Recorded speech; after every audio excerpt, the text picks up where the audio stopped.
Alors, de pouvoir dire que j'ai la science infuse et que je donne la réponse exacte, je ne le dirai pas comme ça, mais selon mon avis et ma petite, je dirais, analyse, je pense que dans le contexte actuel où la RDC renforce sa gouvernance économique et révalue plusieurs accords majeurs, trois critères pourraient être essentiels selon moi. Une évaluation réaliste de la valeur stratégique des ressources. Ce serait bien, par exemple, dans le cobalt ou le lithium, la RDC doit intégrer des clauses de révision automatiques pour éviter que le pays ne perde des revenus lorsque les cours internationaux augmentent. Ça, je pense que les entreprises locales et les entités comme la GECAMI, la CAMI et d'autres, aussi le ministère des Mines qui était présent au Makutano hier, travaillent dessus sur les régulations, mais surtout pour pouvoir favoriser les Congolais dans ces secteurs-là, pas seulement miniers, mais autres. On parle de la revanche du sol qui est de l'agriculture. Deuxième point serait l'obligation de transformation locale. J'ai parlé tout à l'heure de l'économie circulaire où on ne jette rien. Euh, les investisseurs doivent désormais s'engager à installer des unités de traitement, y compris dans l'économie circulaire.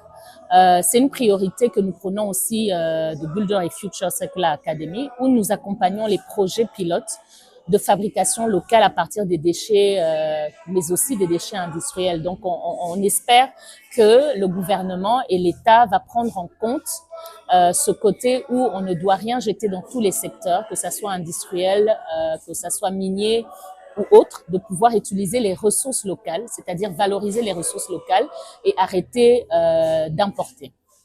Le troisième critère serait des résultats mesurables pour le pays. L'emploi, infrastructure, fiscalité, transfert de compétences. Moi, je n'arrête pas de dire que l'apprentissage est continu. C'est pourquoi on parle de formation continue, de se mettre à jour sur tout ce qui est local, régional, mais aussi international. Comme ça, le pays peut être compétitif. Si sa population est compétitive, le pays sera compétitif. Donc, le pays doit aussi beaucoup investir sur le renforcement de capacités, les formations dans beaucoup de secteurs stratégiques comme les mines, l'agriculture, l'économie circulaire, la transition écologique, le climat, parce qu'on en parle beaucoup, et j'en passe. Alors, je pense qu'on est sur le chemin, on est sur un bon chemin. Aujourd'hui, le président de la République prône sur la masculinité positive, mais aussi met de l'avant beaucoup la présence des femmes dans les positions clés, de décision clés. On va pas le répéter, mais on a vu qu'on a une première ministre femme, on a des ministres femmes, des vice-ministres femmes, nous avons des administratrices femmes de plus en plus. On n'est pas encore à 50%, mais on y arrive.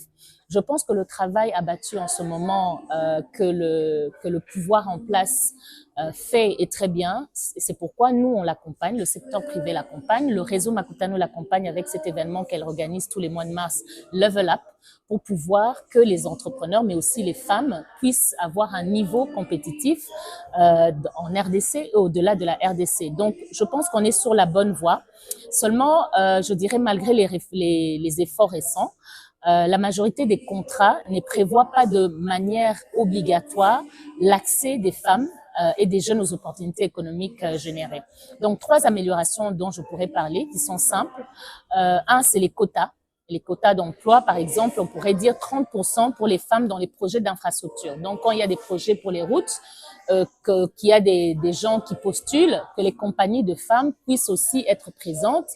Bien sûr, je ne dirais pas qu'on les engage parce que c'est des compagnies féminines, mais je pense qu'il y a des compagnies quand même compétentes des femmes et il faudrait qu'on exige au moins qu'il y ait un quota ou 30% des compagnies qui participent à des contrats d'infrastructure, de route, etc., soit des compagnies féminines.